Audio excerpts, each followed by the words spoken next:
साक्री तालुका माध्यमिक सेवकांची सहकारी पतसंस्थेची वार्षिक सर्वसाधारण सभा पांडव लॉन्स या ठिकाणी खेडीमेडीच्या वातावरणात संपन्न।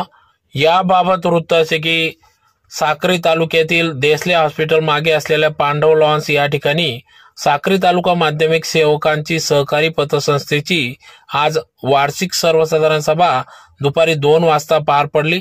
या सभेत एकूण 12 विषयांवर चर्चा करण्यात आली, ज्यात प्रामुख्याने मागील सर्वसाधारण सभेचे इतिवृत्त वाचून कायम करणे, दिनांक 1/4/2023 ते 31/3/2024 अखेरचा अहवाल वाचून मंजूर करणे, दिनांक 31/3/2024 अखेरचे 33 पत्रक नफा तोटा पत्रक ताळेबंद पत्रक वाचून मंजूर करणे व झालेल्या कमी जास्त खर्चास मंजुरी देणे, संचालक मंडळाने 2023-24 च्या नफा वाटणीस मंजुरी देणे, सन 2024-25 या वर्षासाठी खर्चिक अंदाजपत्रकास मंजुरी देणे, सन 2023-24 च्या ऑडिट रिपोर्ट उपलब्ध झाल्यास संचालक मंडळाने सुचविलेले दोष दुरुस्ती अहवाल मंजूर करणे, 2023-24 च्या वर्षात डेड स्टॉकवर आकारलेली झीज मंजूर करणे, 2024-25 साठी लेखापरीक्षकाची नेमणूक करणे, पोट नियम दुरुस्ती करणे, संस्थेसाठी जागा खरेदी व इमारत बांधकाम करणे, सभासद पाल्यांना बक्षीस वाटप करणे, अध्यक्ष यांच्या परवानगीने आयत्या वेळेच्या विषयांवर चर्चा करणे अशा विविध विषयांवर या ठिकाणी चर्चा करण्यात आली। तर अतिशय खेळीमेळीच्या वातावरणात अध्यक्ष तथा चेअरमन विद्यमान चेअरमन श्रीमती पौर्णिमा लोटनराव बेडसे यांच्या अध्यक्षतेखाली सदर ही बैठक घेण्यात आली। यावेळेस गटनेते तथा तज्ञ संचालक संस्थापक अध्यक्ष जगदीश वाघ, व्हाईस चेअरमन सुनील बदाने, मानद सचिव निंबा दशपुते, संचालक अनिल शिंदे, दत्तात्रय सुरेंशी, सुरेश सोनवणे, सुभाष अहिरराव, कुणाल मराठे, सुनील क्षीरसागर, दीपक सोनवणे, प्रकाश शेवाडे, श्रीमती गायत्री पाटील, बापू पाटील, सुभाष गावित, महेंद्र पाटील, स्वीकृत सदस्य महेंद्र पाटील, गणेश निकुम आदी सर्व संचालक मंडळाच्या उपस्थितीत सदर ही वार्षिक सर्वसाधारण सभा खेडीमेडीच्या वातावरणात पार पडली।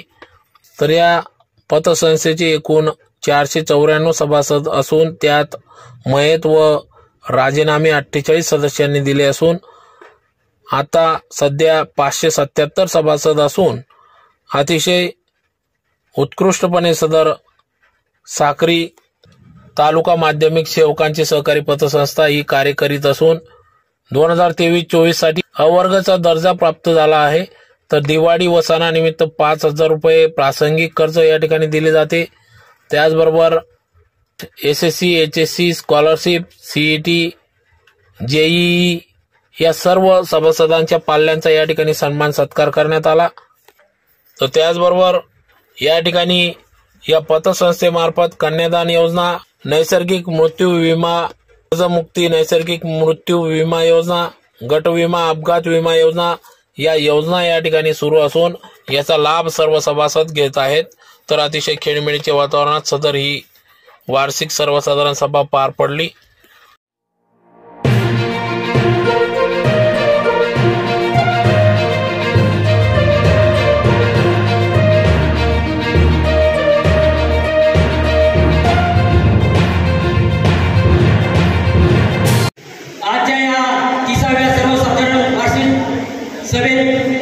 नियोजित अध्यक्ष आजच्या नियोजित अध्यक्षा या पतसंस्थेच्या चेअरमन आदरणीय पौर्णिमाताई बेडसे ज्यांनी ही पतसंस्था निर्माण केली।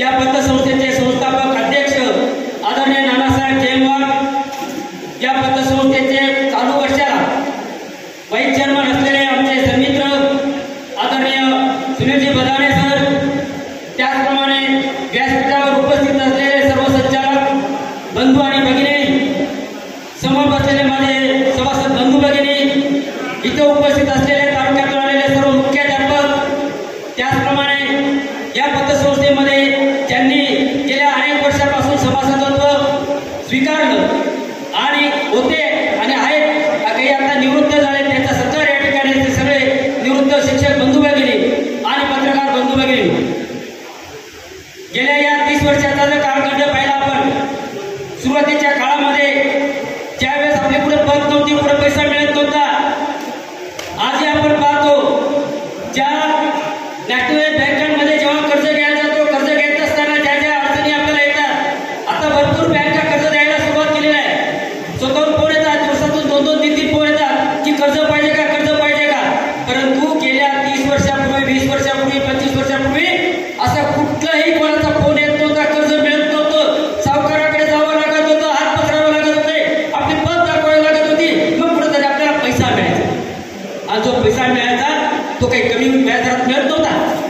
त्याच्यासाठी मोबदला जास्त द्यावा लागत होता.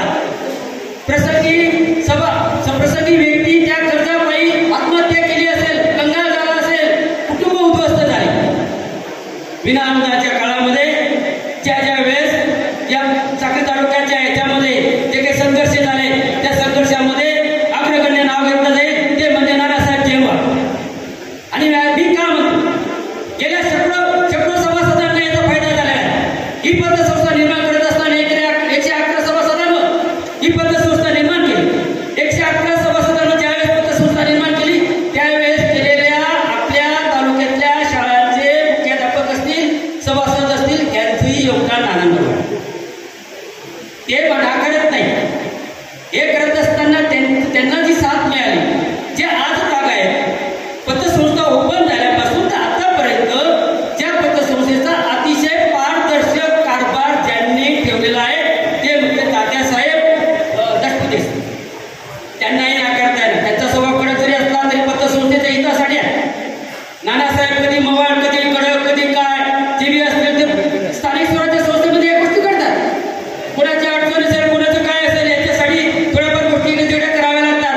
परंतु ही स्थानिक स्वराज्य संस्था चालत असताना सगळ्यांचा विचार करून ही स्थानिक स्वराज्य संस्था चालते. ती लहान नसते, ती मोठी करावी लागते. ती मोठी करत असताना ती अधोगतीला जाणार नाही ही काळजी घ्यावी लागते. आणि ही काळजी घेताना नानांनी जे संचालक आणले, चेअरमन केलं, व्हाईस चेअरमन केलं, बरोबर ठेवलं. परंतु प्रत्येकाला एकच ताकीद, तुम्ही या, परंतु या संस्थेमध्ये खाण्यासाठी यायचं नाही आणि खाऊ पण देणार नाही. दशपती दादा कसे आहेत, कोणी का असे ना, सुरक्षित तुझा थकले रे, लवकर ये, भरून जा, दोन्ही असेल तो. म्हणजे या गोष्टी आहेत ज्या वेळेस या पतसंस्थेमध्ये अशा गोष्टी घडतात. आणि असं जर प्रशासन असलं तर ती पतसंस्था अधोगतीला जाणार नाही. पतसंस्था तालुक्यात नाही, जिल्ह्यात नाही, महाराष्ट्रामध्ये अग्रगण्य करण्याचं काम या पतसंस्थेचा सभासद असेल, क्लर्क असेल, मुख्याध्यापक असेल, आतापर्यंत संचालक असतील आणि जे चालवत आहेत ते म्हणजे वाघनाना आणि दशपुते तात्या यांचा अंकुशवर या सगळ्या गोष्टी घेऊन मला हे पद दिलेलं आहे आणि मी स्वीकारलेलं आहे. पहिली महिला चेअरमन होण्याचा मात्र मला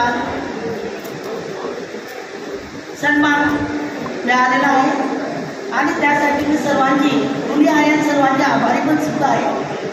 आतापर्यंतच्या इतिहासात जवळजवळ 30 वर्षात या पतसंस्थेचा कारभार तो पारदर्शक चालू आहे आणि राहणार सुद्धा आहे. त्याची मी काळजी देते. परंतु महिला चेअरमन आहे म्हणून कोणी मला त्रास न देता सहकार्य करावं अशी माझी अपेक्षा आहे. माझ्या कुटुंबातील महिला नाही आता सन्मान मिळावा, देशात सर्वात जास्त मोठ्या पदावर महिलांनी काम केलेलं आहे. आजच्या या सर्वसाधारण सभेत हीच अपेक्षा ठेवते की ज्याप्रमाणे आजपर्यंत आपण महिला चेअरमन मला केलेलं आहे, सर्वांनी सहकार्य केलं तरच हे कार्य पुढे आपल्या पतपेढीचं सुरेख पडेल अशी मी अपेक्षा करते. त्याप्रमाणे या पतसंस्थेच्या महिला चेअरमन पौर्णिमा लोटनराव बेडसे मी आहे म्हणून मी आपल्या सर्वांची मला सहकार्याची अपेक्षा आहे.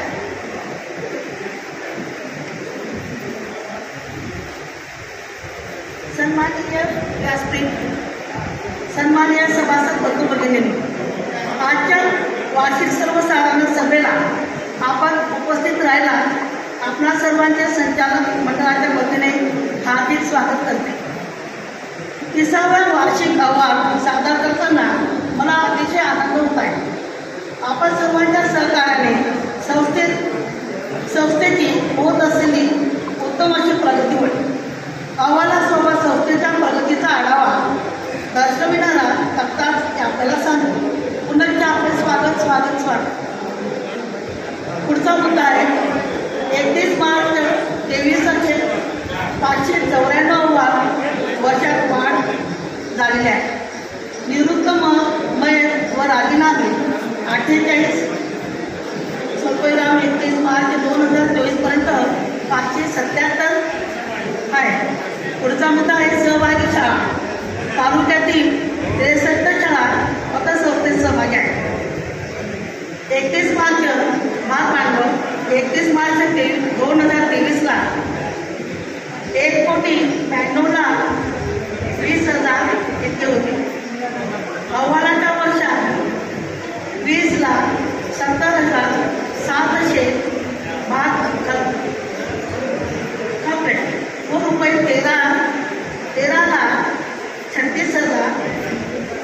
300 रुपये भाग परत केले.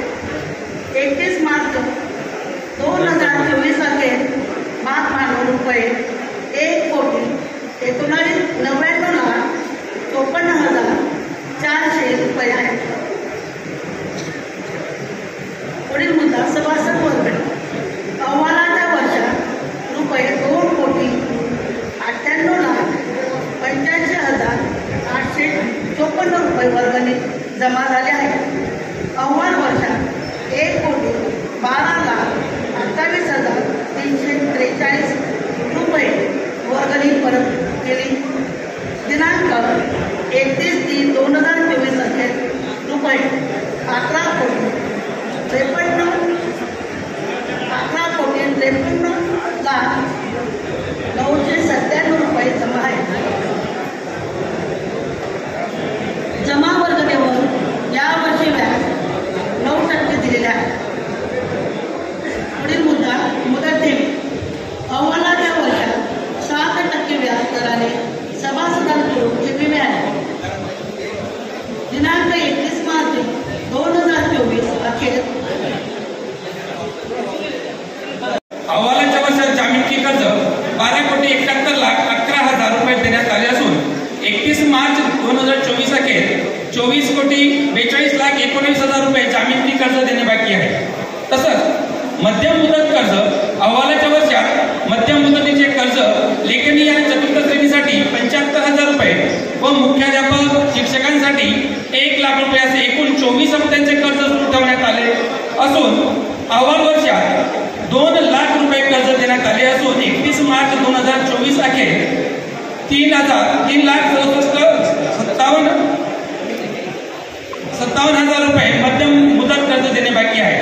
तसंच आपल्या इमारतीचं फंड अहवालाच्या वर्षात 6,84,500 रुपये इमारत फंड जमा झाला आहे आणि तो 31 मार्च 2024 अखेर इमारत फंड 36,06,833 रुपये 75 पैसे जमा झाले आहेत. नफा अहवालाच्या वर्षात रुपये 29,48,01,188 रुपये 11 पैसे नफा झाला. 31 मार्च 2024 अखेर एकूण नफा 29,48,01,188 रुपये 11 पैसे जमा झाले आहेत. ऑडिट सन 2023-24 ऑडिट झालं असून आपल्याला अभिमानाने सांगावं लागतं की अ वर्ग या ठिकाणी प्राप्त झालेला आहे. कार्यकारिणी अहवालाच्या वर्षात कार्यकारिणीची 13 सभा झाल्या. त्यात एकमताने सगळे निर्णय घेण्यात आले. कार्यकारिणी मंडळाची सदस्यांनी केलेल्या सहकार्याबद्दल मी या सगळ्यांचा ऋणी आहे. आर्थिक सहकार्य दिवाळी सणानिमित्ताने तसेच वह्या पुस्तकांसाठी सभासदांना 5,000 रुपये ज्यादा प्रासंगिक स्वरूपाचे कर्ज देऊन आर्थिक अडचणी दूर करण्याची योजना याचा लाभ एकूण 55 सभासदांनी घेतला. सभासद SSC, HSC स्कॉलरशिप परीक्षा, CAT, JEE परीक्षेत उत्तीर्ण होणाऱ्या पाल्यांपैकी प्रत्येकी 3 पाल्यांना बक्षीस देण्यात आले असून शैक्षणिक कार्यात सहभाग घेण्याची दरवर्षाची परंपरा यावर्षी सुद्धा चालू ठेवण्यात आलेली आहे. सभेचे इतिवृत्त वाचून कायम करणे. दुसरा विषय होता 1/4/22 ते 31/3/23 अहवाल वाचून मंजूर करणे. तिसरा विषय होता 31/3/2023 अखेरचं 23 पत्रक, नफा तोटा पत्रक, ताळेबंद पत्रक वाचून मंजूर करणे आणि कमी जास्त झालेल्या खर्चाला मंजुरी देणे. चौथा विषय होता 2022-23च्या नफ्याच्या वाटणीला मंजुरी देणे. पाचवा विषय होता 23-24च्या वर्षासाठी खर्चाच्या अंदाजपत्रकास मंजुरी देणे. सहावा विषय होता सन 2022-23चा ऑडिट रिपोर्ट उपलब्ध झाल्यास दुरुस्ती अहवालास मंजुरी देणे. सातवा विषय 2023-24साठी लेखापरीक्षकाची नियुक्ती करणे. आठवा विषय होता सन 22-23च्या वर्षात डेडस स्टार्टवर आकारलेली झीज मंजूर करणे. नववा विषय होता प्रमुख पाहुण्यांचा सत्कार, सेवानिवृत्तांचा सत्कार, सभासद पाल्यांचा सत्कार. 10वा विषय होता संस्थेसाठी जागा खरेदी करणे आणि शेवटचा विषय होता श्रद्धांजली. एवढे विषय आपल्या मागच्या जनरल सभेमध्ये झालेले होते. याला आपण सर्वांनी त्यावेळेला मंजुरी दिलेली होती. आजही पुनश्च त्या विषयांना मंजुरी द्यावी आणि पुढचे विषय मी घेतो. पासून विषय क्रमांक 7 पर्यंत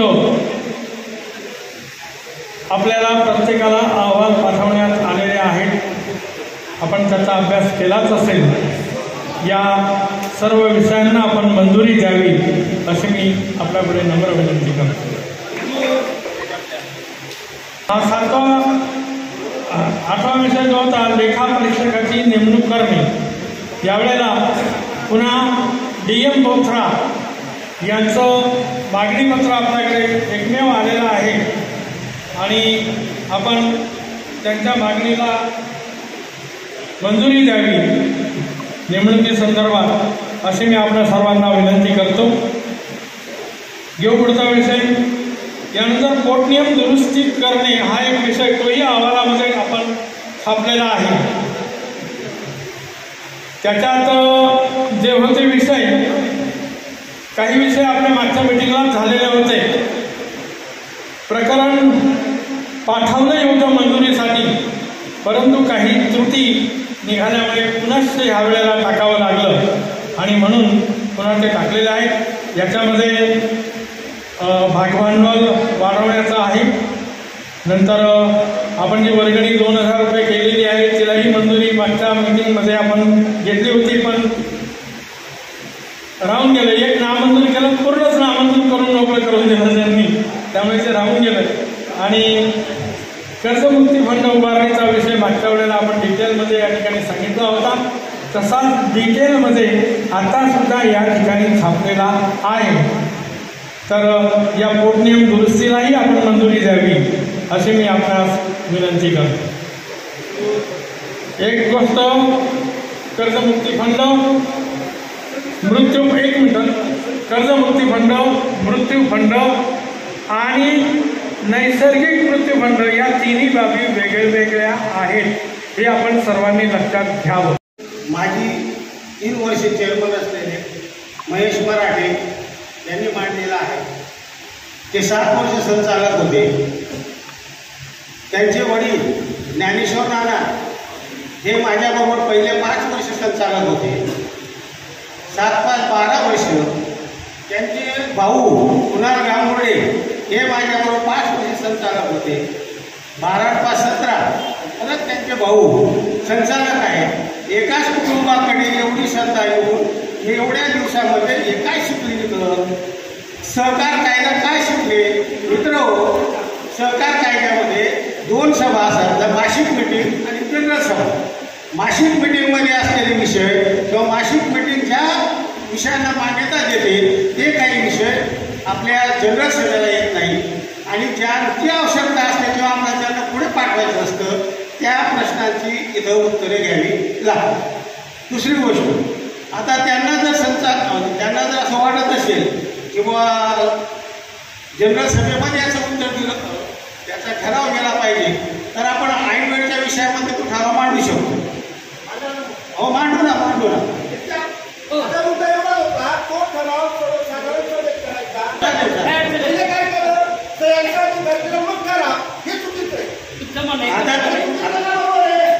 आता ऐकून घ्या, काय कायदा ऐकून घ्या. बघा, जे पद निर्माण झालेलं आहे हे सहकार कायद्यान्वये झालेलं आहे. कार्यकारी संचालक किंवा मुख्य प्रशासकीय अधिकारी याची नेमणूक संस्थेला म्हणजे संचालक मंडळाला मासिक मीटिंगमध्ये करता येते. ज्याप्रमाणे आपण सुकृत संचालक घेतो, तज्ञ संचालक घेतो, त्यांची आपण मान्यता आपल्या जनरल सभेत घेत नाही, तसाच हा प्रकार आहे. आणि तुम्हाला वाटत असेल की जनरल सभेमध्ये घेऊ, ते पण आपण घ्यायला तयार आहोत आणि नुसतं तुम्ही विरोध करू नका, अभ्यास करून विरोध करा. मित्र, आता तात्याने सांगितलं की नफा किती जास्त झाला, ऐका तेच बोलतोय ना.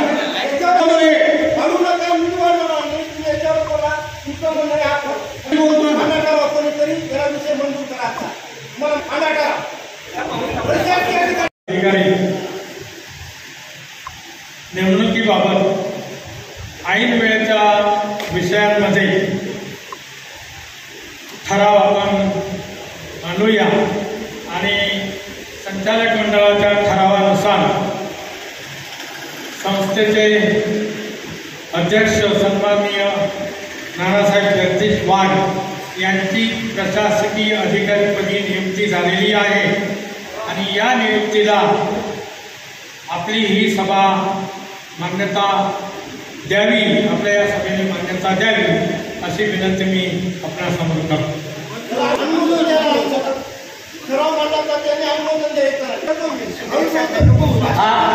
हा जो विषय आहे, हा विषय जो भैया सांगितला तुमचा विषय एकदम बरोबर आहे. हा आमच्या याच्यामध्ये संचालकांची जी मीटिंग झाली त्याच्यामध्ये ते मान्य झालेलं आहे. त्यानंतर आजच्या आयव्याच्या विषयामध्ये तो घ्यायचा होता, परंतु त्याच्या अगोदर तुमच्या प्रश्नांची उत्तरं देऊन आम्ही घेणार होतो, परंतु तरी तुमचा आग्रह असतो की मांडावा. तो आता आपल्या पतसंस्थेचे मानव सचिव आदरणीय तात्यासाहेब यांनी हा विषय इथं मांडलेला आहे. त्याला आमच्या सर्व संचालकांतर्फे, आपल्या सर्वांतर्फे अनुमोदन, सभासदांतर्फे अनुमोदन आहे ना.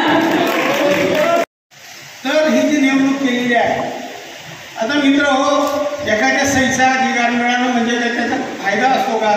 सहीचा अधिकार मिळणं म्हणजे कर्तव्याची जाणीव होईल, हे लक्षात ठेवा. आज सुद्धा लोक कर्ज घ्यायला येतात, त्या ठिकाणी जामीनदार सह्या करत नाही, ते सांगतात नाही तू हप्ता भरणार आहे आणि आता मी त्या ठिकाणी सही करण्याचा अर्थ काय की मी या सर्व व्यवहाराला जबाबदार आहे. आणि दुसरी गोष्ट, मी रोज 3 ते 4 तास तत्पिढीमध्ये बसतो एका वर्षापासून, आणि एका वर्षापासून बसल्यामुळे काय झालं, येणारा सभासद, कर्जदार, वारस यांच्याशी माझा समुपदेशन होतं. त्याच्यातून काय झालेलं आहे, आज तुम्हाला आकडा आला, तो आकडा याच्यातून आलेला आहे. रोज पतसंस्थेत जाऊन बसतो, म्हणून ही रिकव्हरी होते. आणि दर 3 महिने, जानेवारी, फेब्रुवारी, मार्च 3 महिने मी 3 महिने विचारा सगळ्यांना, 3 महिने मी तालुक्यात फिरतो आणि ती वसुली करून आणतो. नुसतं पद घेणं म्हणजे काय नुसतं आशेकड नाही आहे, ही जबाबदारी आहे आणि मला जबाबदारीची पूर्ण जाणीव आहे. कारण 30 वर्षापासून पतसंस्था मी अतिशय चांगल्या पद्धतीने, ठाम पद्धतीने सांगतो की या जिल्ह्यामध्ये अशी पतसंस्था तुम्हाला दिसणार नाही. सर्व गोष्टी मान्य करतात, सभासद ऐकून घेतात आणि सभा 3-3, 4-4 तास चालवतात. त्याच्यामध्ये पाप असतं ते सभा गुंडाळून लावतात, हे पण तुम्ही लक्षात घ्या. त्यामुळे मी माझ्या ठरावाला पाठिंबा दिला, त्याबद्दल सगळ्यांचं अभिनंदन करतो आणि पुढील विषय घ्यायला वाढत राहील. सांगतो की मी 1 रुपया मानधन देत नाही. या ठिकाणी या पदाला मानधन देणं सुद्धा बंधनकारक आहे. तुमची इच्छा असेल तर तुम्ही मला मानधन देऊ शकता. सांगा मी सेवा करावी, सेवा करावी. आणि तुझा विरोध नोंदवला गेलेला आहे, जास्त नको बोलू.